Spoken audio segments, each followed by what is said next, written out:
शांति, यथार्थ चार्ट, यथार्थ तपस्या, यथार्थ याद का मतलब समझाने वाले शिव बाबा की 31 जुलाई 2022 रिवाइज डेट 31 दिसंबर 1991 की अव्यक्त मुरली से होमवर्क। आज की मुरली पर बाबा 31 दिसंबर को आए हैं, मतलब नया साल मनाने के लिए बच्चे और बाबा इकट्ठे हुए हैं। तो आज बाबा किन को देख रहे हैं? विश्व नवनिर्माता बच्चों को देख रहे हैं। तो पहला नशा तो हम यही रखेंगे कि हम नए विश्व के निर्माता हैं। खुद भगवान हमसे नए विश्व के निर्माण करवा रहा है। बाबा ने क्या कहा? बाबा ने समझाया कि और आत्माएं तो है, नए वर्ष का दिन एक ही दिन मनाती है, लेकिन तुम्हारा तो संगम युग ही नया है। ब्राह्मण जीवन का मतलब ही क्या है? नया जीवन। इसमें आपकी नई नॉलेज से वृत्ति नहीं हो गई, दृष्टि नहीं हो गई, सृष्टि नहीं हो गई, तो हमारा तो पूरा हर रोज ही नया है। तो हम चेक करेंगे पहले तो, क्या मेरी वृत्ति नई हुई है या मेरी वृत्ति अभी भी आसुरी है, या क्या मेरी दृष्टि नहीं हुई है, या अभी भी मैं देह भान में ज़्यादा रहती हूँ, दूसरी आत्माओं के भी देह को देखती हूँ, ये गोरी है, काली है, क्या पहन रखा है, या मेरी दृष्टि आत्मिक होने लग गई है, मेरी सृष्टि नई हुई है कि नहीं हुई है।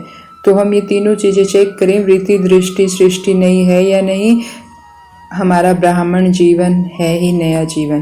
दूसरा क्या करते हैं? वो उमंग उत्साह में रहते हैं। तो बाबा कहते हैं वो तो एक दिन के लिए, 2 दिन के लिए उमंग उत्साह में रहते हो, लेकिन तुम तो हर रोज ही उमंग उत्साह में अमृत वेला बाबा से मिलते हैं तो उमंग उत्साह मनाते हैं, मुरली सुनते हैं तो मन ही मन नाचते हैं, उड़ते रहते हैं। तो बाबा ने कहा ब्राह्मण जीवन का श्वास ही उत्साह है, और ये उत्साह और आत्माओं को भी, निराशावादी आत्माओं को भी आशावादी बना देता है। और हमारा धंधा ये है, जो निराशावादी आत्माएं हैं तो वो आशावादी बन जाती हैं। तो कितनी सारी आत्माएं जो डिप्रेशन में थी, बाबा के ज्ञान में आने के बाद उनकी सारी डिप्रेशन दूर हो गई, हेल्थ ठीक रहने लग गई। तो क्यों? क्योंकि हमारा जीवन का मतलब ही क्या है? उमंग उत्साह से भरा जीवन। तीसरा बाबा ने कहा जब कोई मिलता है तो नए, हम उन्हें क्या कहते हैं? वरदान देते हैं, खुश रहो, सुखी रहो, तंदुरुस्त रहो, शक्तिशाली रहो। तो बाबा कहते हैं ये वरदान तो आप हर रोज ही हर आत्मा के लिए करते हो। शुभ भावना, शुभकामना हर सेकंड, हर समय, हर आत्मा के लिए है। तो बाबा हमें समझा रहे हैं कि पूरा वर्ष ही हमारा नया वर्ष जैसा है, हमारा हर दिन ही नए दिन जैसा है। और बाबा ने आज हमें ये भी कहा, क्योंकि कई हफ्तों से बाबा तपस्या वर्ष मनाने के लिए कह रहे हैं और तपस्या का मतलब समझा रहे हैं। आज भी बाबा ने कहा कि तपस्या वर्ष में चेक करो कि हमारी चाल में नवीनता आई है या पुरानी चाल है। तो हम ये भी चेक करेंगे, जैसे बाबा ने कहा कि योग अच्छा है, अनुभव भी अच्छे हैं, आगे भी बढ़ रहे हैं, धारणाओं में भी फर्क है, अटेंशन भी बहुत अच्छा है, लेकिन का पूंछ लग जाता है। तो क्या हमारा कभी कभी का पूंछ लेकिन का पूंछ तो नहीं लगा रहता? दीदी वैसे तो योग अच्छा होता है, लेकिन कभी कभी डिस्टर्ब हो जाते हैं, कभी कभी परिस्थिति ऊपर नीचे ले आती है। तो बाबा कहते हैं अब ये लेकिन और कभी कभी की शब्दों को सदा के लिए समाप्त करो और बाबा से इनाम लेने की तैयारी करो। तो हम भी चेक करें कि हमें कोई भी अभ्यास ऐसा करने हैं कि वो सदा काल के लिए हो। कभी कभी स्थिति अच्छी ना हो, सदा काल के लिए स्थिति अच्छी हो, सदा काल के लिए हम खुश रहें। ऐसे हमें बाबा के साथ योग करना है। तो आज बाबा ने हमारे लिए एक इनाम भी रखा है। बाबा कहते हैं जो बच्चे 6 मास के लिए 3 प्रकार की संतुष्टता प्राप्त करेंगे, बाबा उन्हें इनाम देगा। पहली संतुष्टता क्या है? स्वयं अपना साक्षी बन चेक करो कि मेरा 100 का चार्ट से स्वयं सच्चे मन से, सच्चे दिल से संतुष्ट हैं। तो जब हम मुरली सुन रहे हैं या जब भी हमें समय मिले, हम बाबा को ये चार्ट, ये तीनों बातें बताएंगे कि हमारे अंदर कितनी आई है, कितनी परसेंटेज में आई है। पहली है अपने आप को देखना कि मेरा पुरुषार्थ से, मेरे मन से, मन में छल कपट तो नहीं है, सच्चा मन है या नहीं है, तो मैं इससे संतुष्ट हूँ या नहीं। दूसरा, बाप दादा संतुष्ट हैं या नहीं। बाप दादा संतुष्ट कैसे होंगे? जब हम मनसा वाचा कर्मणा संबंध संपर्क में संतुष्ट रहेंगे। तो हमारा उसमें चार्ट कैसा है? जब हम वैसे योग में अच्छा लगता है, लेकिन जब हम संबंध संपर्क में जाते हैं तो बाबा भी भूल जाता है, मुंह से कुछ निकल जाता है, तो इससे बाबा संतुष्ट नहीं होंगे। तो हमें ये भी चेक करना है कि मेरा मनसा वाचा कर्मणा संबंध संपर्क में चार्ट कैसा है। पहले क्या था, मेरा खुद के पुरुषार्थ में चार्ट कैसा है, फिर दूसरा संबंध संपर्क में चार्ट कैसा है, तीसरा ब्राह्मण परिवार हमसे संतुष्ट है या नहीं। तो बाबा कहते हैं जो तीनों प्रकार की संतुष्टता धारण करेगा, और ये भी एक दिन के लिए नहीं 6 महीने के लिए बाबा ने कहा, तो बाबा उसको इनाम देंगे। तो हमें एक दिन का नहीं 6 महीने का होमवर्क मिला है। सबसे संतुष्ट, बाबा को संतुष्ट किया या नहीं, ब्राह्मण आत्माओं को संतुष्ट किया या नहीं। तो बाबा ने कहा कि अगर तुम विधि पूर्वक चार्ट देते हो तो हमें हर रोज का चार्ट देना, इन तीनों की संतुष्टता का जरूर। हर घंटे का चार्ट देंगे हम बाबा को कि हर घंटे हमारी ये तीनों प्रकार की संतुष्टता रही या नहीं रही, या बाबा की याद कितनी रही। तो बाबा कहते हैं अगर तुम यथार्थ चार्ट देते हो तो उसका मतलब ही है परिवर्तन और प्रगति। जो बाबा को यथार्थ चार्ट दे रहा है वो आत्माएं अनुभव करती है कि हमारी प्रगति हो रही है, चारों ही सब्जेक्ट में परिवर्तन हो रहा है। तो अगर हमारा परिवर्तन नहीं है तो इसका मतलब यथार्थ चार्ट नहीं है। तो हमें बाबा को चार्ट देना ही देना है। हम पढ़े लिखे हैं तो कॉपी पेन में अपना चार्ट खुद बनाएं और हर घंटे का चार्ट बनाएं। अगर हम पढ़े लिखे नहीं हैं तो हर घंटे बाबा को बोल कर चार्ट दें, क्योंकि चार्ट से ही प्रगति होगी, चार्ट से ही संस्कार परिवर्तन होंगे। तो हमें यथार्थ चार्ट देना है, और अगर हमारी प्रगति हो रही है, परिवर्तन हो रहा है, तो हम बाबा को सच्चे दिल से यथार्थ चार्ट दे रहे हैं, नहीं तो नहीं दे रहे हैं। बाबा ने यथार्थ याद का मतलब भी आज हमें समझाया। बाबा ने कहा यथार्थ याद वो है जो डबल अनुभव कराए। एक तो शक्तिशाली याद होगी तो हमारी याद अग्नि से भस्म होंगे हमारे पाप कर्म, हमारे पुराने संस्कार, और परिवर्तन होगा। और दूसरी तरफ हमें खुशी और हल्कापन होगा। तो अगर हमें खुशी और हल्कापन अनुभव नहीं हो रहा है बाबा की याद से, तो इसका मतलब याद यथार्थ नहीं है, भक्ति वाली याद है। जैसे भक्ति में क्या करते थे, ओम नमः शिवाय ओम नमः शिवाय करते रहते थे, लेकिन प्राप्तियां कुछ भी नहीं थी।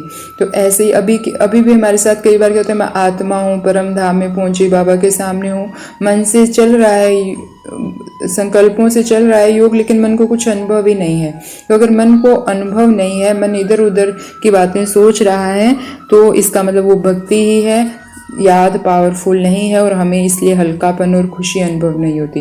बाबा ने कहा अगर यथार्थ याद है तो हल्कापन और खुशी अनुभव होगी, परिवर्तन होगा, विकार भस्म होंगे, विकर्म भस्म होंगे। तो हमें चेक करना है मेरी याद यथार्थ है या नहीं, मेरा चार्ट यथार्थ है या नहीं। और आज बाबा हमें अंगद समान अचल अडोल रहने के लिए कह रहे हैं। मन बुद्धि से हमारे पांव हिले नहीं, हम अचल रहें अंगद समान। बाबा कहते हैं कुछ भी आवे, कुछ भी हो जावे, परिस्थिति रूपी बड़े से बड़ा पहाड़ भी आ जाए, संस्कार टक्कर खाने के बादल भी आ जाएं, प्रकृति भी पेपर ले, लेकिन आप अचल रहो। तो आज हम यही सो मान लेंगे सारा दिन, मैं अंगद समान अचल आत्मा हूँ। और बार बार मन को समझाएंगे कुछ भी हो मुझे मन अचल रहना है, गलत संकल्प नहीं करने हैं, बीती बातों को याद करके हलचल में नहीं आना है।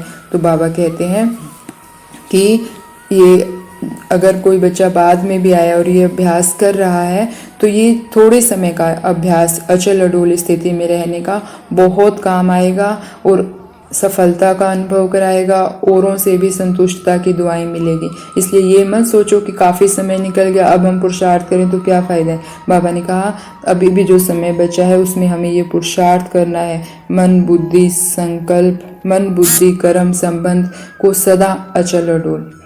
तो आज हम यही सो मान लेंगे, मैं अंगद समान अचल अडोल आत्मा हूँ। और मन को बार बार समझाएंगे विचलित नहीं होना है, कोई भी परिस्थिति आए, प्रकृति से, संबंधों से हम अचल रहेंगे।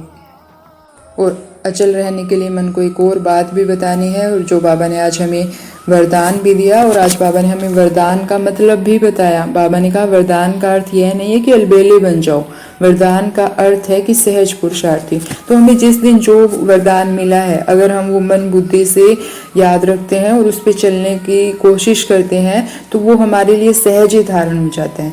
तो आज हमें हल्का रहना है, अचल अडोल रहना है, तो आज के वरदान का हम फायदा उठाएंगे। बाबा ने कहा सारे बोझ मुझे दे दो। पुरुषार्थ का बोझ भी बाबा लेने के लिए तैयार है कि ये मत सोचो कि बाबा पुरुषार्थ हो नहीं रहा, बाबा करवाएगा, बाबा करवा रहा है। सेवाओं का बोझ, संबंध संपर्क निभाने का बोझ, जो गृहस्थी होते हैं उन पे कितना बोझ है, संबंध संपर्क कैसे निभाएं, उसको क्या दें, उसको क्या दें। हमें और आत्माओं को खुश नहीं करना है, हमें बाबा को खुश करना है, और आत्माएं अपने आप हो जाएगी। तो हमें जब भी समय मिले या नुमा शाम और अमृत वेला, एक एक चीज, हमारी एक एक छोटी से छोटी, बड़ी से बड़ी जिम्मेवारी बाबा को सौंप देनी है सच्चे दिल से, और सारे जिम्मेवारियां बाबा को देकर बिल्कुल हल्का हो जाना है। अमृत वेला करवाने की जिम्मेवारी बाबा की, मुरली सुनवाने की जिम्मेवारी बाबा की, टाइम से खाना बनवाने की जिम्मेवारी बाबा की, टाइम से ऑफिस जाने की जिम्मेवारी बाबा की, ऑफिस का जितना काम है वो सारा बाबा को, जो भी हमारे उस दिन के कर्म हम हर रोज बाबा को सौंपे और हल्के रहें। कभी भी बाबा ने कहा कि अगर ये संकल्प आता है कि मुझे ही करना है, मुझे ही करना पड़ता है, तो ये मैंपन भारी कर देगा। तो आज हम सारा दिन इस बात पर ध्यान रखेंगे कि मैं अंगद समान अचल अडोल आत्मा हूँ और कोई बोझ नहीं। मेरा बाबा बैठा है, मेरा बाबा बैठा है, मैं सिर्फ निमित्त हूँ, मेरा बाबा बैठा है, सारी जिम्मेवारी बाबा ने ले रखी है, बाबा जिम्मेवार है। जब हम मन को बार बार ऐसा समझाएंगे तो हम खुद से भी संतुष्ट होंगे और आत्माएं भी हमसे संतुष्ट होगी, और ये अभ्यास हमारे आगे भी बहुत काम आएगा। तो ऐसे संतुष्ट मणियों को, निमित्त निर्माण चितात्माओं को ओम शांति। शुक्रिया मीठे बाबा, शुक्रिया।